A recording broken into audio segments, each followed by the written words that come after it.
El Ministerio Apostólico de Enseñanza y Predicación Rema Internacional presenta hoy la proclamación de las buenas nuevas de Dios para tu vida. El mensaje de ayer, el mensaje de hoy y el mensaje para la eternidad a los que tienen hambre y sed de la palabra de Dios. Un querigma de Dios para el que oiga, el que tiene oídos para oír. Escuche el dabar del Eterno a las naciones. Ahora es el tiempo para recibir el rema del Espíritu Santo a tu espíritu. Escuchemos con fe la memra del Señor para el alma. Tres significados de la Pascua. Así que entremos en el estudio de la palabra del Señor y aprendamos, porque hoy es un día en el que muchos hogares tienen lista la cena del Seder de la Pascua, que es el cordero, tienen las hierbas amargas con su agüita de sal, tienen el vino, tienen el pan. Vamos a aprender, pueden ustedes participar de la cena y vamos a ubicarnos en el libro del Éxodo, capítulo 12, versos 1 al 12.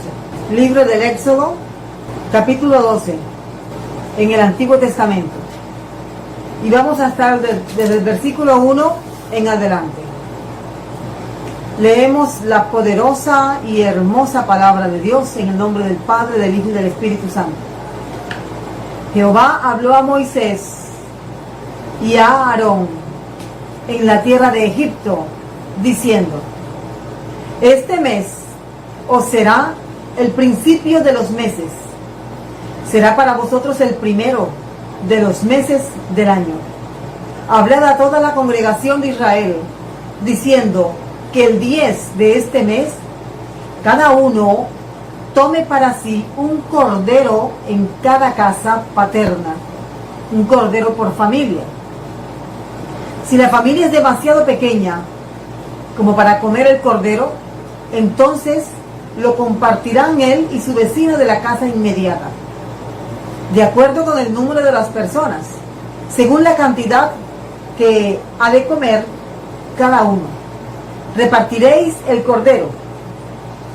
El cordero será sin defecto, macho, de 1 año. Tomaréis un cordero o un cabrito. Lo habréis de guardar hasta el día 14 de este mes, cuando lo degollará toda la congregación del pueblo de Israel al atardecer.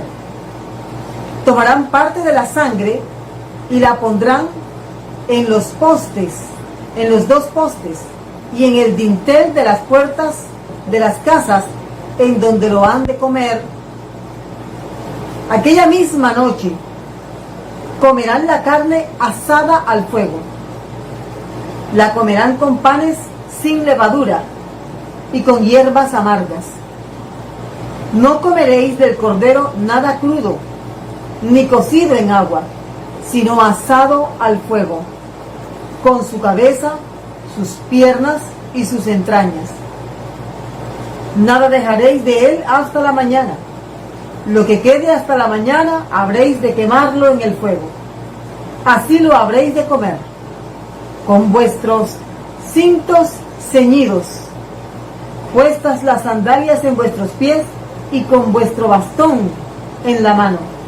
Lo comeréis apresuradamente. Es la Pascua de Jehová. Gracias, Dios, por tu palabra. En el nombre de Cristo Jesús. Amén. Amén y amén. Hoy el mundo celebra la Pascua. Es una fiesta especial. En el mundo católico se celebra como la Semana Santa. Y desde hace algunos años, la Semana Santa ahora coincide con la celebración de la Pascua. Así, la Pascua comienza el día domingo, este domingo que pasó, y terminará este domingo que viene. Por lo tanto, Semana Santa también para todo el mundo católico, ya se está celebrando. Hoy es miércoles, mañana será Jueves Santo, de acuerdo a la liturgia católica. El viernes será Viernes Santo, Sábado de Gloria y Domingo de Resurrección. Es exactamente la última semana que vivió Jesús antes de morir crucificado, resucitar y ascender al cielo. Es la última semana. Por eso se llama Semana Santa, porque es un tiempo diferente, un tiempo en el que se conmemora la muerte de nuestro Señor Jesucristo en la cruz. Entonces hay dos eventos.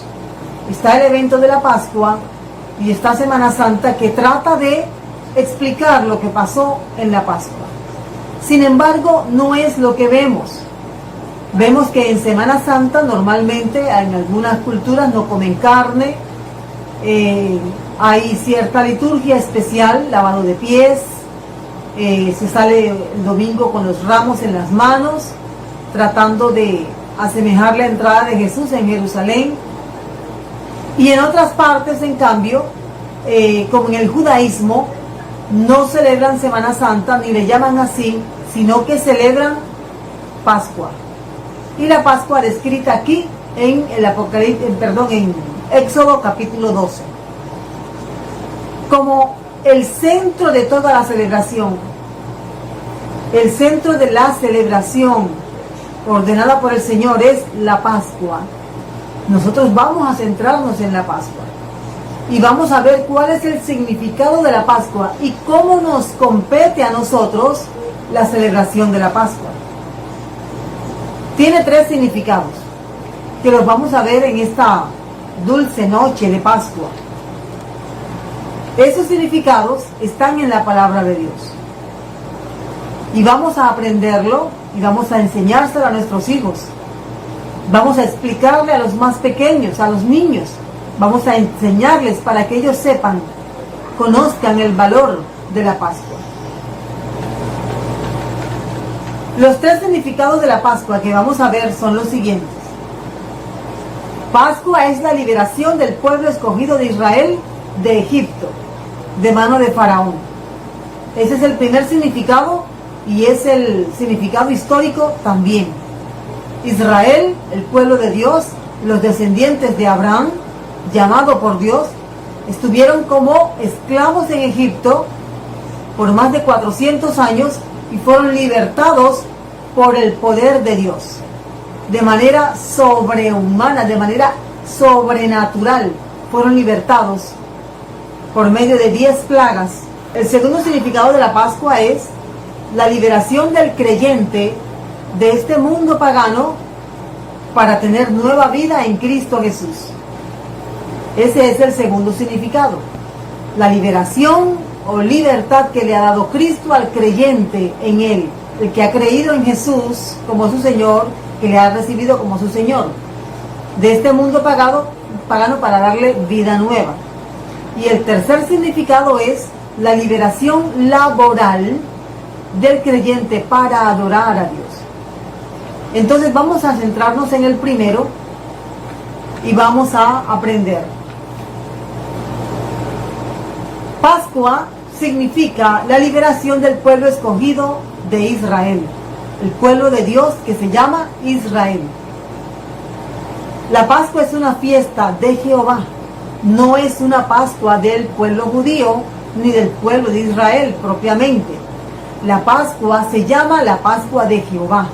La palabra Pascua significa pasar de largo, en el sentido de que el destructor, la noche en que murieron los primogénitos de Egipto, pasó de largo y ningún primogénito de Israel perdió la vida por causa del destructor.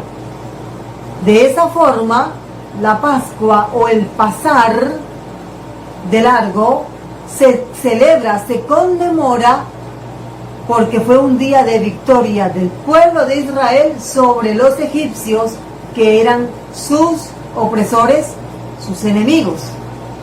Eso está allí en Éxodo capítulo 12. Vamos a mirarlo en el verso 11. Dice así: así lo habréis de comer, con vuestros cintos ceñidos, puestas las sandalias en vuestros pies y con vuestro bordón en la mano. Lo comeréis apresuradamente. Es la Pascua de Jehová. Eso es la fiesta de la Pascua. En Levítico capítulo 23, vamos a llegar allá un momento, búsquelo allí en su Biblia y tome nota, para cuando le pregunten usted pueda responder con sabiduría y con la palabra de Dios. Levítico capítulo 23 dice de la siguiente forma, voy a leer desde el versículo 1.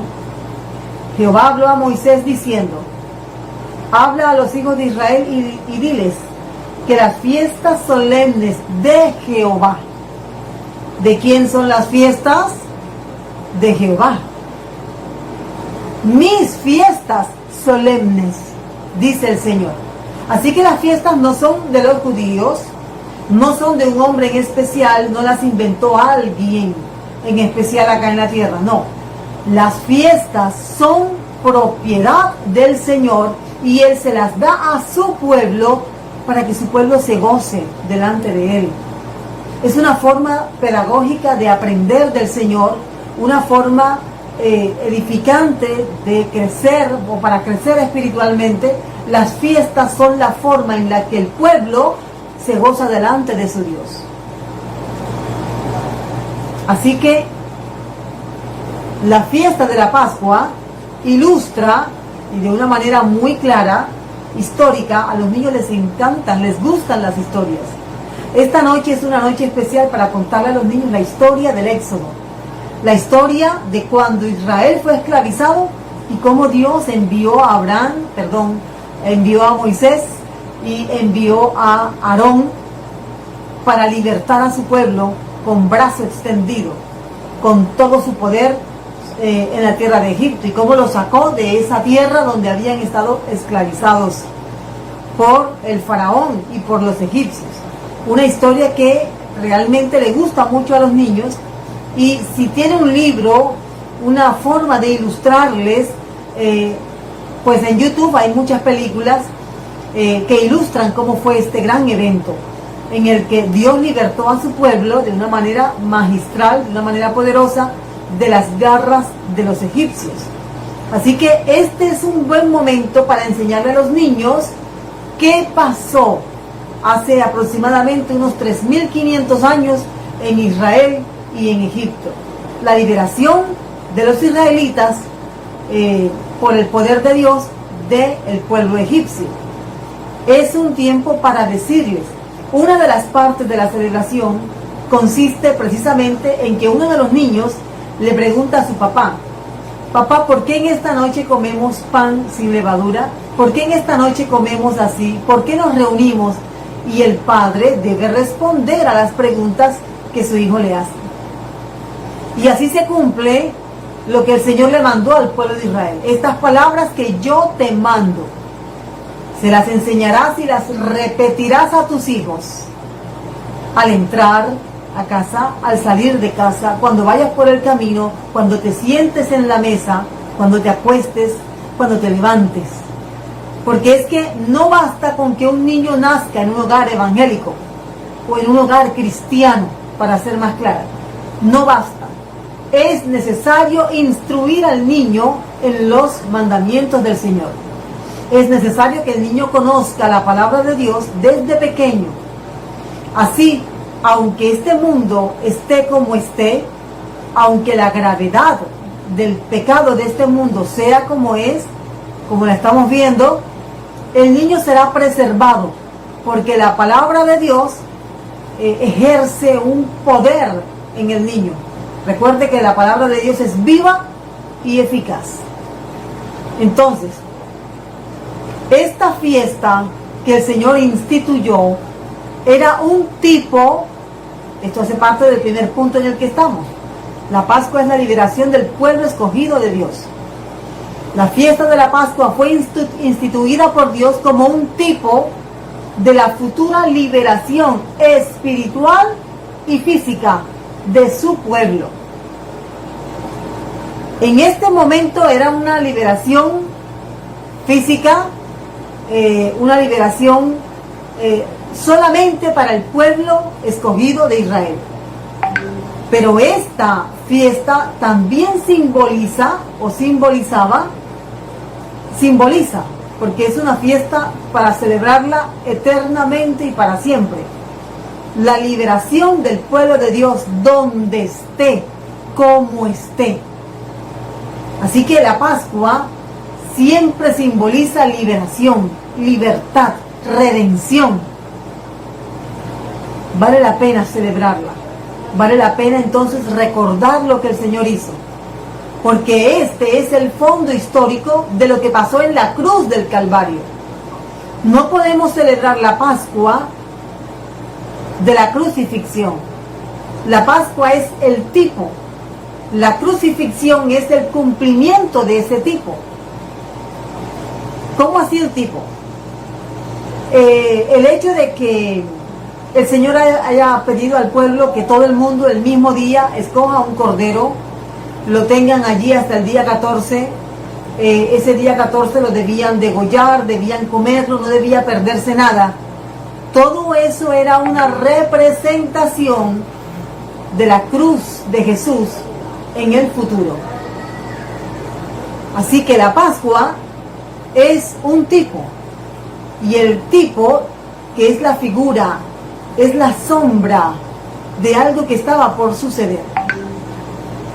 Para que entendamos mejor el hecho de los tipos, de pronto no es muy familiar la idea del tipo, de la figura. En el Antiguo Testamento hay muchos tipos, figuras, bosquejos, patrones, todos son sinónimos. Todas esas figuras, tipos, patrones, eran una sombra de lo que iba a suceder más adelante, en Cristo Jesús. Así que, imagínense usted a Cristo en la cruz, muriendo por nosotros, para darnos libertad, vida eterna. El reflejo de la sombra, o el reflejo de la cruz en el Antiguo Testamento, es la Pascua. Así que la Pascua es el tipo, la crucifixión es el antitipo, o sea, el cumplimiento de ese tipo. Un tipo es como una profecía. Así que la Pascua es como la profecía de lo que iba a pasar en el Monte Calvario. Más o menos, eso es lo que significa un tipo. Y la Pascua es un tipo. Aquí, de esta manera, también le animo para que estudie un poco más la palabra del Señor. La Pascua también significa victoria que Dios dio a su pueblo sobre los enemigos. Egipto es el enemigo. Egipto era el enemigo de Israel.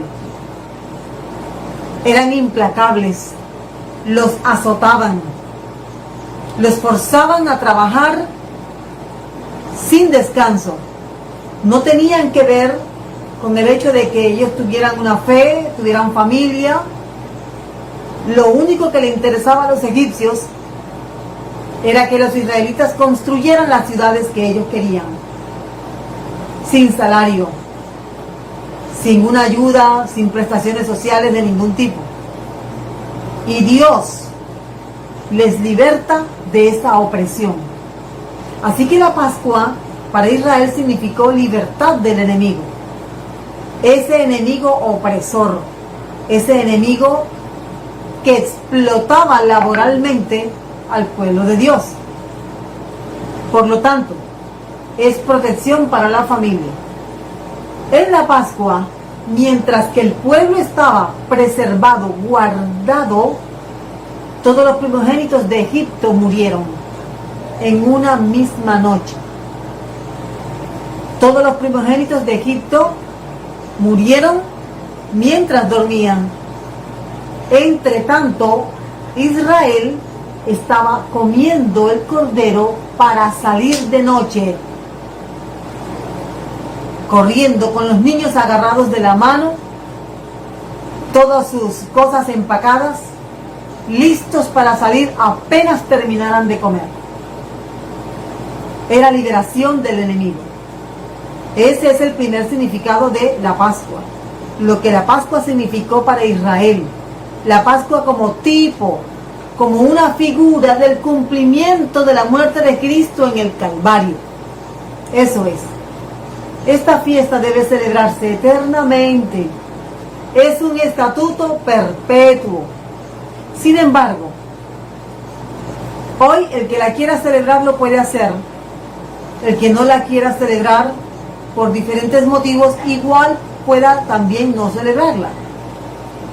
Pero el significado espiritual de lo que es la Pascua sí se debe tener presente. Entonces, podemos pensar en las 10 plagas. Este es un tiempo para mencionar esas 10 plagas y cómo esas 10 plagas enviadas por el Señor humillaron las deidades egipcias. Cómo el Señor endurecía el corazón del faraón, y el faraón, después que veía las plagas, como que se ablandaba y mandaba llamar a Moisés y a Aarón, y entonces hacía una especie de trato y nuevamente se retractaba hasta que nuevamente venía una nueva plaga. Eso significó la Pascua para el pueblo de Israel. Pero ahora veamos la Pascua para nosotros. La Pascua es la liberación de todos los que han creído en Cristo Jesús y lo han recibido como Señor y Salvador. La Pascua representa para nosotros vida eterna en Cristo Jesús. Esa liberación que nosotros hemos recibido, en primer lugar, liberación del pecado. El pecado se manifiesta de diferentes formas. El pecado es la forma de esclavizar al ser humano a hacer aquello que no quiere, a hacer aquello que desagrada a Dios y que lo condena. Citemos, por ejemplo, la Biblia nos enseña, el apóstol Pablo, que la paga del pecado es muerte. ¿Cuál es la paga del pecado? ¿Cuál es el premio del pecado, de estar pecando? La muerte espiritual y la muerte eterna. Bien.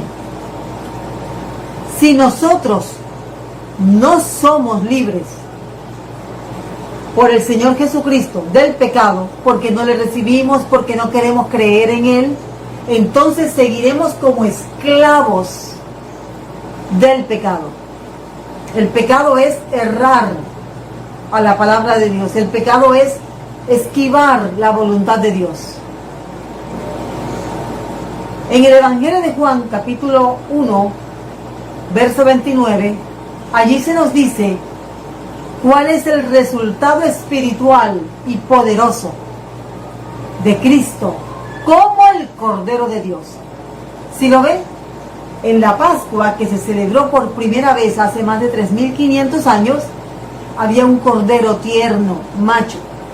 Ahora tenemos acá, hace unos 2.000 años aproximadamente, a Jesús, Cordero de Dios. Dice,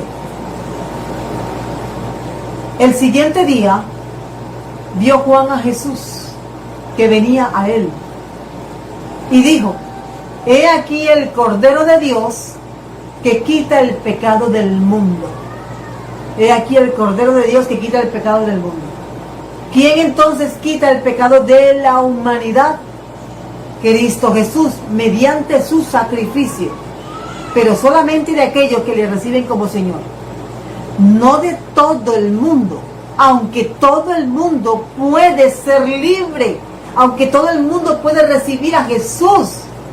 Solamente aquellos que de corazón entregan su vida a Jesucristo pueden experimentar esa libertad del pecado.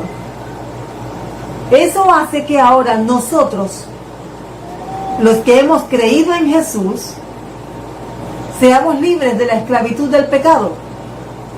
Seguimos siendo pecadores, aclaro eso, pero ya no somos pecadores por esclavitud o pecadores por querer. Ahora somos pecadores porque tenemos todavía una naturaleza que debe ser transformada, pero ya no pecamos por gusto. Nos duele pecar, nos duele ofender la santidad de Dios. ¿Quién nos hizo libres? Cristo Jesús. ¿De qué manera nos hizo libres Cristo Jesús? Nos hizo libres por medio de su sangre derramada en la cruz del Calvario.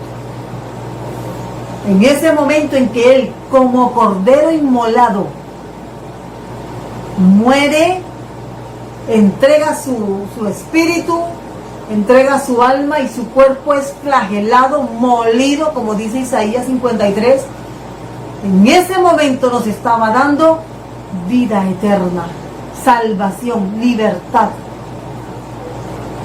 para en un futuro estar con Él para siempre. En Apocalipsis capítulo 5, vamos para allá un momento. Apocalipsis 5, mire cómo dice la palabra de Dios. Hay un pasaje aquí muy bonito, muy poderoso, que tiene que ver con el Cordero. Aquí vemos en el capítulo 5 una visión majestuosa que el Señor le da al apóstol Juan. En este pasaje, en el verso 6, observe: y en medio del trono y de los 4 seres vivientes y de los ancianos vi un cordero de pie, como inmolado. Tenía 7 cuernos, 7 ojos, que son los 7 espíritus de Dios. Mire la frase: vi un cordero de pie como inmolado. O sea, la inmolación consiste en degollar al animal. Quiere decir que lo que vio el apóstol Juan fue un cordero que, aunque tenía las señales de la inmolación, del sacrificio, el cordero estaba vivo. Por eso es que él aclara que estaba de pie. Ahora podemos entender mejor.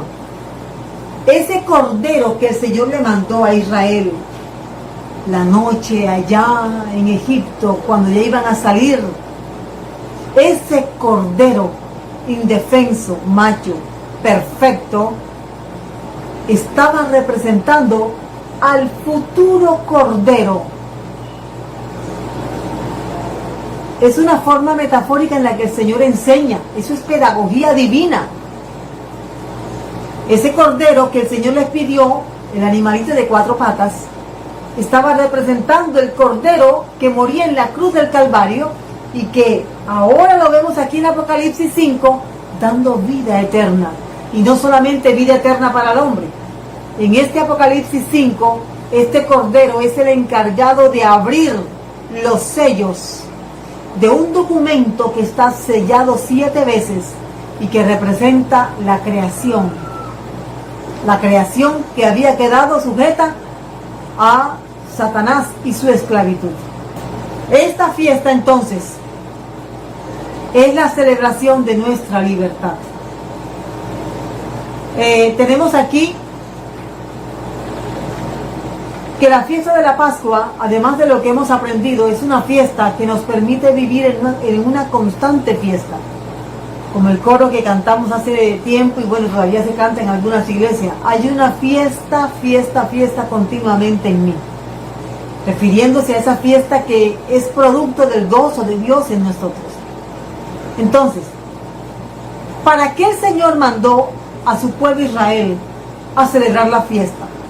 Éxodo 5:1, mire cómo dice: después Moisés y Aarón entraron a la presencia de Faraón y le dijeron: Jehová el Dios de Israel dice así: deja ir a mi pueblo a celebrarme fiesta en el desierto.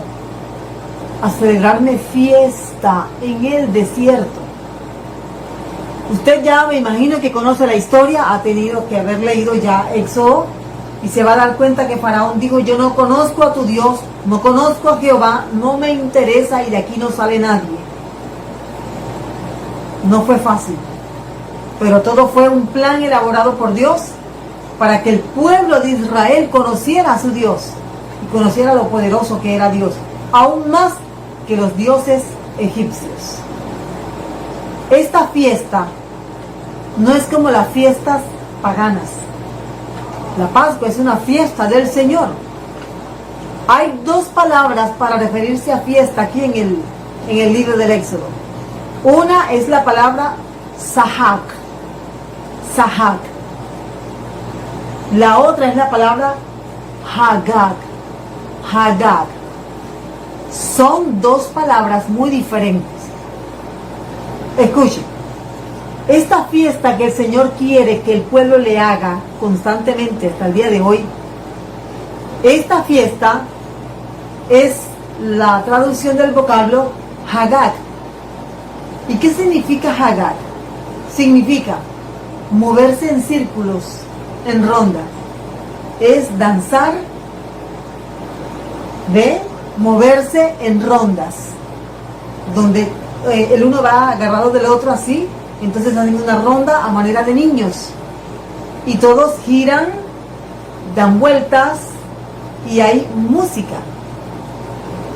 ¿Qué más? Marchar en procesión.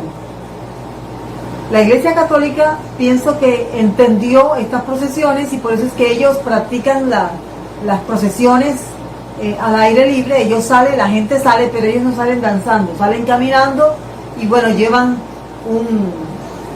un ídolo que para ellos es Cristo o la Virgen, etc. Tal vez es por eso que ellos hacen eso, pero tiene que ver con estar alegre, danzar, dar vueltas, gozarse, y en un sentido sagrado. Eso es lo que significa el vocablo Hagag. Pero hay otra forma para referirse a una fiesta, y es la expresión Sahak. Sahak. Mira lo que significa Sahak. Porque el pueblo de Israel no había aprendido todavía cómo eran las fiestas del Señor. Y en un momento en que Moisés subió al monte Sinaí a recibir las tablas de la ley, el pueblo se desenfrenó, hicieron un becerro de oro y comenzaron a hacerle fiesta al becerro de oro. ¿Dónde está eso? Eso está en Éxodo capítulo 34, capítulo 32, verso 6. Éxodo 32, 6. Y al día siguiente, mire lo que hizo Israel cuando Moisés duró más del tiempo que ellos pensaban que iba a estar en la presencia del Señor. Ellos pensaron que Moisés se había muerto. Hicieron un becerro de oro y mire lo que hicieron. Al día siguiente madrugaron y ofrecieron holocaustos y presentes y presentaron ofrendas de paz, y se sentó el pueblo a comer, a beber, y se levantó a regocijarse. La palabra regocijarse es diferente a la palabra que usa el Señor allá para hacerle fiesta. Es la palabra Sahak. Miren lo que significa Sahak: divertirse carnalmente. Las sensaciones de el cuerpo tiene que sentir, no espiritualmente. Aquí no es nada espiritual. Hacer burla, reírse a carcajadas de otro, reírse de. El culto al becerro de oro implicaba tener relaciones sexuales, porque el culto al becerro de oro es un culto a la fertilidad. El culto a la fertilidad, antiguamente muy practicado, y hoy se practica de otra forma, pero antiguamente todos estos cultos implicaban relaciones sexuales públicas en honor a ese Dios. ¿Por qué? Porque de esa forma el ser humano supuestamente incitaba a los dioses a juntarse para que entonces hubiera buenas lluvias, y hubiera buenos sembrados, y pues los animales tuvieran buenas crías. ¿Sí estamos entendiendo, cierto?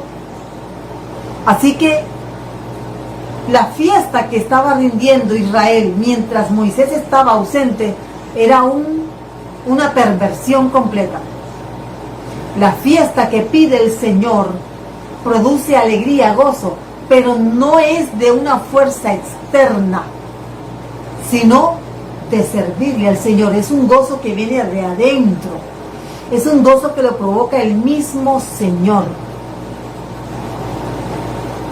Por lo tanto, la Pascua para la iglesia significa la libertad del pecado y vivir en una fiesta constantemente.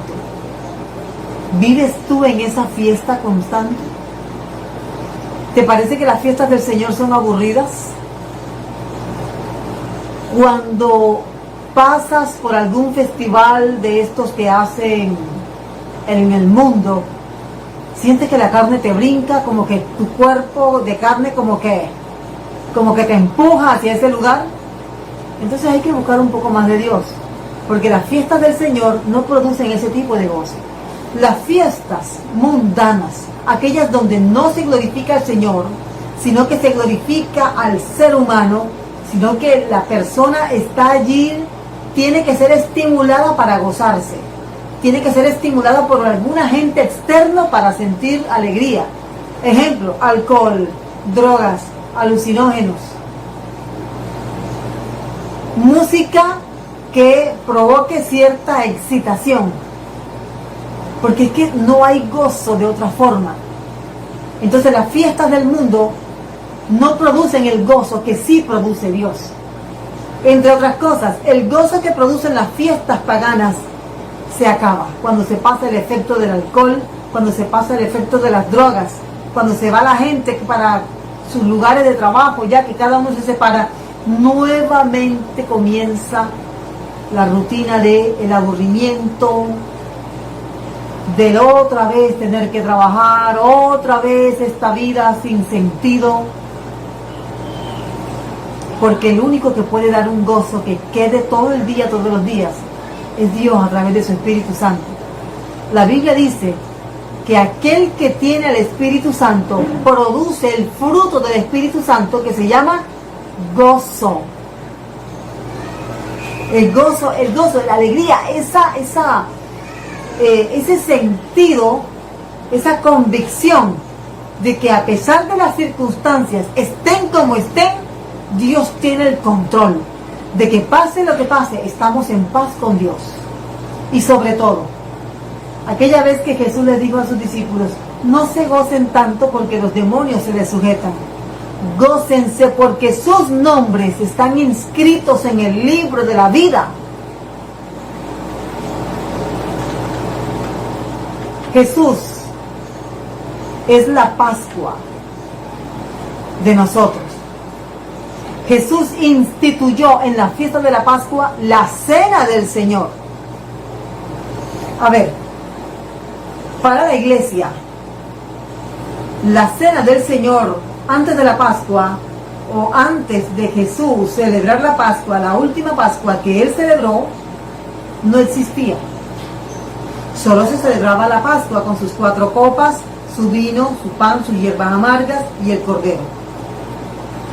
Pero el texto bíblico nos enseña que Jesús, después de haber cenado,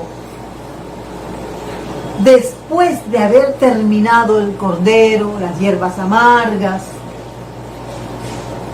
tomó una copa, de las 4 que seguramente debían haber allí. Tomó una copa, la levantó y dijo, esta copa es la copa del nuevo pacto.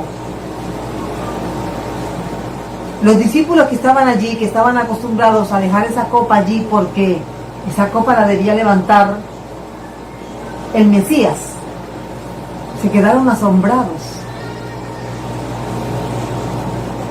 Pero ese día Jesús celebró la primera cena con pan y vino. Y dijo estas palabras. Vamos a mirarlas. Esas palabras están aquí en la primera carta a los Corintios.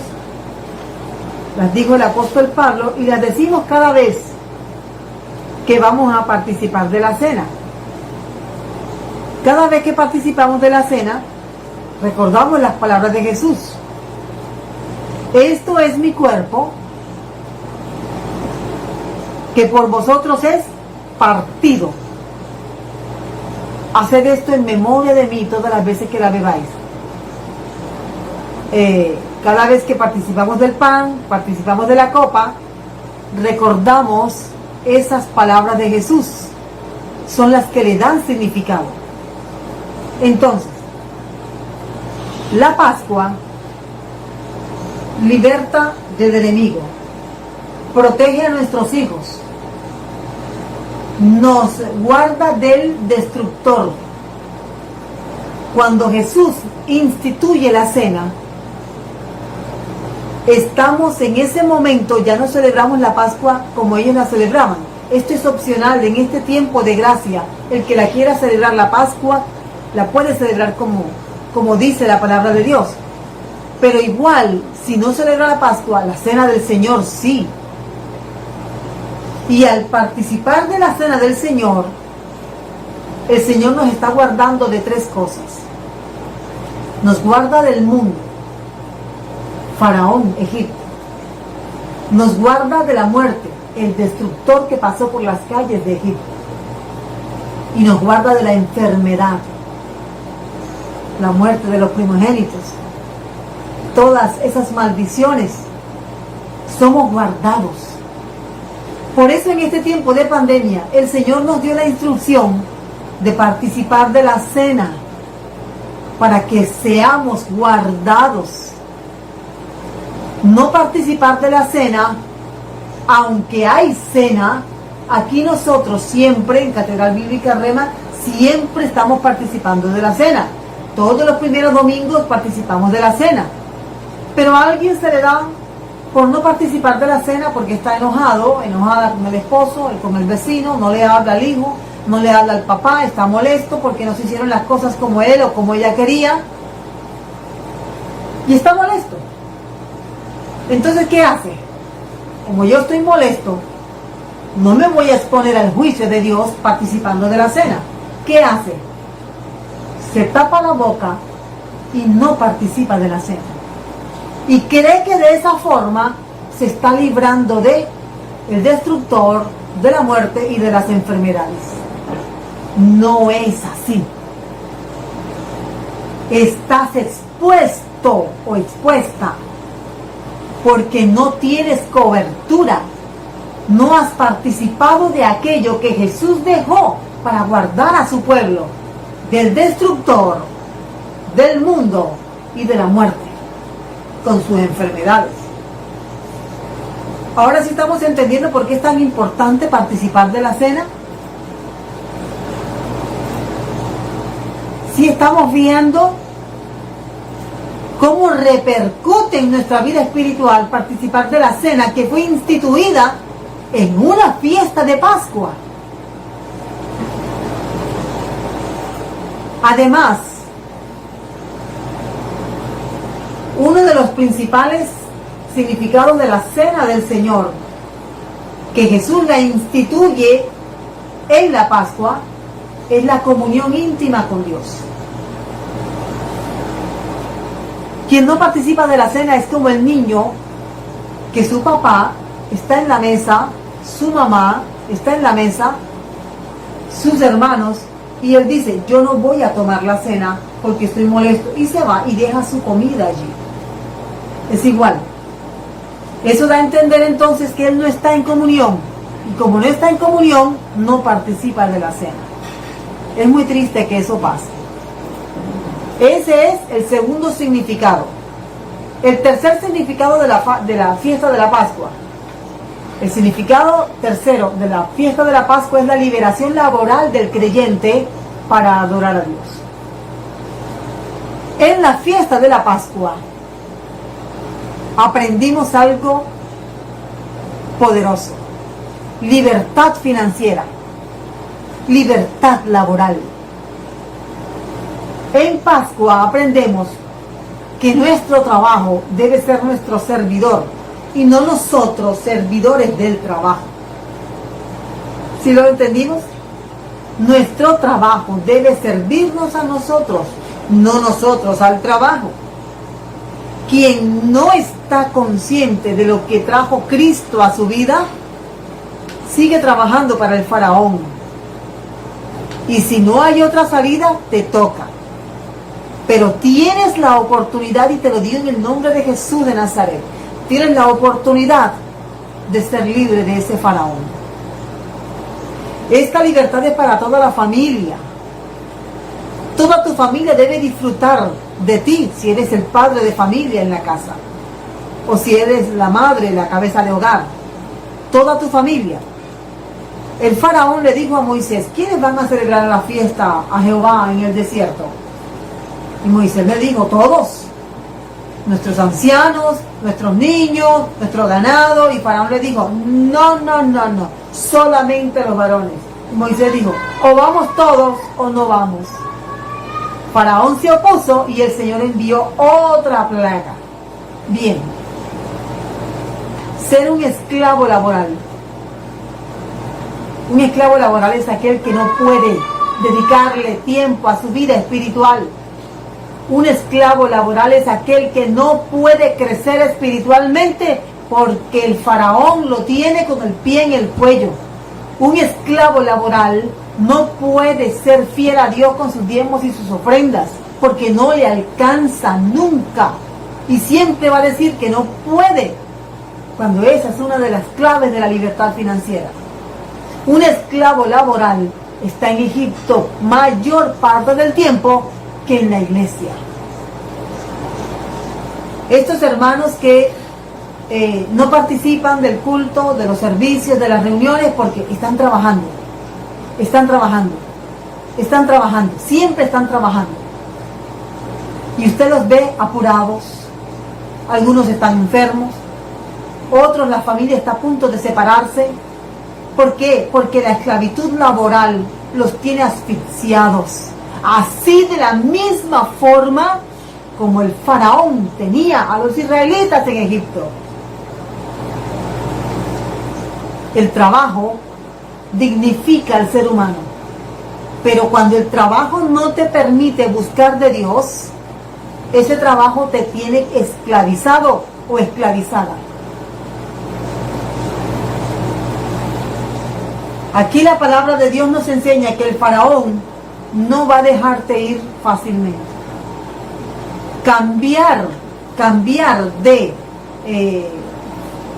trabajo o cambiar de forma de recibir el sustento no va a ser fácil. A mucha gente le ha costado, otros no han podido. Pero si tú buscas del Señor, si tú decides: Señor, yo no quiero ser esclavo del faraón, Dios te va a dar la forma. Y más si es un faraón que te humilla, que te insulta, un faraón que constantemente te hace ver que tú eres el esclavo y él es el jefe. ¿Es voluntad de Dios? No es voluntad de Dios. El Señor le dijo a Moisés: Moisés, he visto la aflicción de mi pueblo. Por lo tanto, yo quiero llevarlos a que me hagan fiesta para que sean libres. En Cristo hay libertad. Sin Cristo hay esclavitud. El pueblo de Dios, con toda esta obstinación del faraón, pudo ser libre. ¿Para qué el Señor quiere que una persona sea libre financieramente, sea libre laboralmente? ¿Para qué? Piense por un momento. ¿Para qué? Algunos le llaman a esto ser tu propio jefe, tener tu tiempo libre. Es que si yo trabajo para mí, yo voy a tener más tiempo para salir a pasear. Si yo trabajo para mí, sin tener que darle cuentas a un jefe, yo puedo comprarme las cosas que yo quiera. Voy a tener más tiempo para mi familia. Ese no es el objetivo. Está equivocado. Esas son arandelas de tener libertad financiera y de tener libertad laboral. Escúcheme con atención. El verdadero significado de no trabajar para el faraón es servirle al Señor. Mire lo que hace el pueblo de Israel. El pueblo de Israel se tomó muy en serio el día de reposo. Pero observe, el día de reposo de Israel es el sábado, porque el sábado significa descanso. El sábado es el séptimo día. Lo es, sí señor. ¿Cuál es el día de reposo de los que estamos en la iglesia? El domingo. Sin embargo, yo no voy a entrar ahora si es sábado o si es domingo, no voy a entrar en ese debate. ¿Qué es lo que quiero aclarar? Debes dedicarle un día al Señor.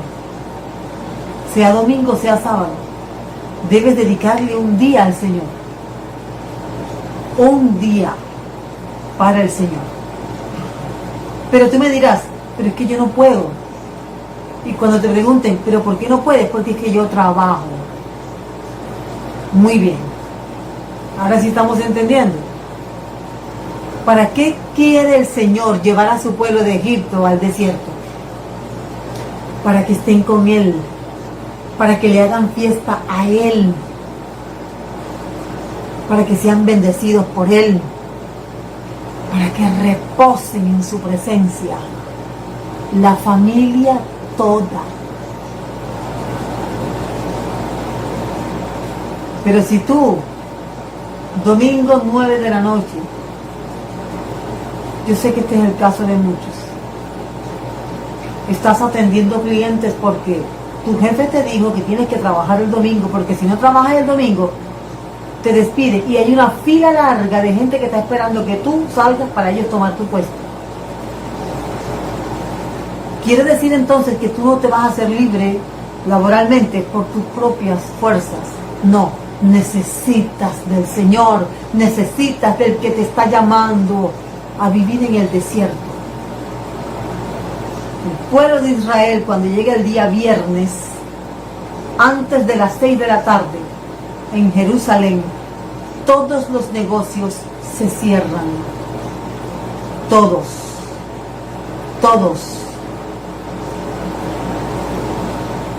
El pueblo de Dios que está disperso en otras naciones como Colombia, Estados Unidos, y guardan ceremonialmente este día, antes de 6 de la tarde, cada uno está en su casa, vestido, arreglado, para celebrar el Shabbat.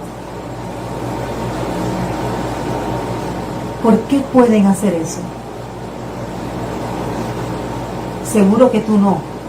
Muchos de nosotros no pueden hacerlo, pero ellos sí, porque ellos aprendieron a que si ellos querían adorar al Dios de Abraham, al Dios que hizo los cielos y la tierra, ellos tenían que trabajar y ser los jefes, ser los patrones, ser los dueños del negocio, para decirlo de una forma, los dueños del balón, como se dice por acá. Solo así ellos deciden cuándo se abre, cuándo se cierra el negocio.